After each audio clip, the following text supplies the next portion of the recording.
வங்க கடல் ஆழம் என்ன வல்லவர்கள் கண்டதுண்டு, அன்பு கடல் ஆழம் யாரும் கண்டதில்லையே.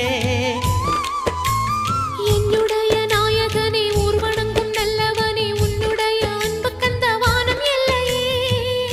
எனக்கென வந்த தேவதையே சரிபாதி நீ அல்லவா. நடக்கையில் உந்தன் கூட வரும் நிழல் போலே நான் அல்லவா. கண்ணன் கொண்ட ராதையர ராமன் கொண்ட சீதையர மடி சேர்ந்த பூரதமே மனதில் வீசும் மாருதமே. நன்றி சொல்ல உனக்கு வார்த்தை இல்லை எனக்கு, நான் தான் மயங்குறேன். என்னுடைய மனச தந்துவிட்ட பிறகும் ஏம்மா கலங்குற.